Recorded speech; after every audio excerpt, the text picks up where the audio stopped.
কুসুমের অনারে party throw করার সুযোগটাকে কাজে লাগিয়ে এবার কুসুমকে সকলের সামনে আনকমফোর্টেবল ফিল করানোর জন্য এবার সকল বন্দোবস্ত করে ফেললো দেবলীনা। হ্যাঁ বন্ধুরা, ভিডিওটা লাইক দিয়ে দেখতে থাকুন। যে মুহূর্তে কিনা ইন্দ্রাণী গাঙ্গুলি স্বয়ং নিজে কুসুমের এই জেতার অনারে যখন পরশু একটা পার্টি থ্রো করে, ঠিক সেই মুহূর্তেই যখন কুসুমের বাবা কুসুমের কাছে এসে বলতে থাকে যে কুসুম, কাল তুই কী পড়ে যাবে সেটা নিয়ে তুই একবার ভেবে দেখেছিস? কারণ দেবী মা তো সেখানে রীতিমতো জমকালো আয়োজন করবে, কারণ কালকে তোর অনারে একটা পার্টি থ্রো করেছে গাঙ্গুলি হাউসে, এবং সেখানে তো অবশ্যই সকলে থেকে তোকে একটু আলাদা রাখতে হবে, এবং তার জন্য তো অবশ্যই তোকে একটু ভালো পোশাক আশাক পরতে হবে, তাই না? এখন তোর বাবার তো এতটা স্বার্থের মধ্যে এতটা টাকা নেই যে তোকে একটা ভালো পোশাক কিনে দেবে। এখন তুই কী ব্যবস্থা করবি বলতো? ঠিক সেই মুহূর্তে কুসুম বলতে থাকে যে বাবা, তুমি আমাকে যতটুকু দিয়েছো সেটাতেই আমি সন্তুষ্টি, এবং তার থেকেও বড় কথা, আমার বিশেষ কোনো কাপড় চোপড় পরা কোনো প্রয়োজন নেই, আমি যেরকম আমাকে সেভাবেই সকলে অ্যাকসেপ্ট করে নেবে, তুমি দেখে নিও। ঠিক সেই মুহূর্তে পরদিন সকাল হওয়া মাত্র আয়ুষ এবং ঈশান যখন পার্টির সকল অ্যারেঞ্জমেন্টস দেখতে থাকে, ঠিক সেই মুহূর্তে আয়ুষ বলতে থাকে যে ঈশান, আজকে আমাদের চোখ কান সব কিছু খোলা রাখতে হবে, কোনোভাবেই যাতে দেবলীনা কোনো রকম কোনো অঘটন ঘটানোর চান্স না পায় সেদিকটা আমাদেরকে খেয়াল রাখতে হবে, তুই বুঝতে পারছিস?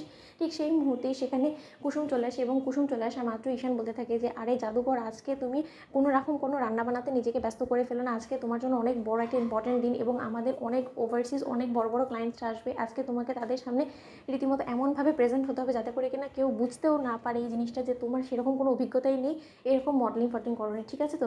ঠিক সেই মুহূর্তে কুসুম বলতে থাকে যে আজকেও আমাকে আরেকটা পরীক্ষা দিতে হবে। অন্যদিকে আয়ুষ বলতে থাকে যে এখন তুমি গাঙ্গুলি গ্রুপ অফ কোম্পানিজের brand face of the year হয়েছো, এবং সেই হিসাবে সকলে তোমাকে এখন চোখে হারাবে এবং সকলের নজর তোমার উপরেই পড়বে, এবং তার জন্য আজকে তোমাকে সব থেকে আলাদা দেখতে হবে, এবং তার জন্য যা যা করার তোমার গ্রুমিং করানোর জন্য সেই সকল ব্যবস্থা আমি এবং ঈশান মিলে তোমাকে করে দেবো, তোমাকে শুধু সেই সকল কিছু মেনে একটু চলতে হবে। প্লিজ কুসুম, এর জন্য তুমি একদম ঘাবড়াবে না, কালকে তুমি যেরকমটা পারফর্ম করেছো সেরকমটা আজকেও পারফর্ম করতে পারবে। ঠিক সেই মুহূর্তে সেখানে দেবলীনা চলে আসে, এবং দেবলীনা বলতে থাকে যে আয়ুষ, ওর ড্রেসিং সেন্স একদমই ডাল, তার জন্য ওর ড্রেসিং সেন্স নিয়ে যাতে কেউ হাসাহাসি না করে সেই সম্পূর্ণ দায়িত্বটা আমি আমার কাঁধে তুলে নিয়েছি, এবং এটাতে আন্টিরও সম্মতি আছে, এবং ওর জন্য আমি কিছু ড্রেসেস আমি পারচেজও করে নিয়ে এসেছি, তুমি একবার দেখে নাও। ঠিক সেই মুহূর্তে সেই ড্রেসগুলো কুসুম দেখা মাত্রই যখন দেখতে পাই যে সেগুলো একদমই খোলামেলা এবং কুসুমের কমফর্ট জোনের বাইরে, এবং সেগুলো ওয়েস্টার্ন, ঠিক সেই মুহূর্তে আয়ুষ বলতে থাকে যে অসম্ভব, এই সকল ড্রেস তো কুসুম কোনোভাবেই পরবে না, এবং কুসুম এইসব খোলামেলা ড্রেস পরেও না, সেটা তুমি খুব ভালো করে জানো, তার সত্ত্বেও দেবলীনা কেন এগুলো নিয়ে এসেছো বলো তো?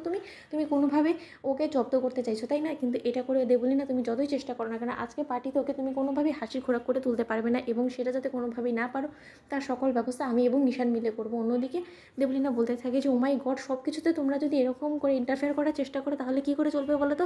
আপনার আর ও মেয়ে এবং আমিও মেয়ে, এবং ওর কোনটা করলে ভালো হবে না হবে সেটা তো আমার থেকে বেটার কেউ বুঝতে পারবে না, তাই না আয়ুষ? তাই আমি বলছি, আমি যেটা করতে চাইছি আমাকে সেটাই করতে, তো আন্টি আমাকেই দায়িত্ব দিয়েছে। তো বন্ধুরা, লাইক এবং শেয়ার করে সাবস্ক্রাইব করতে ভুলো না।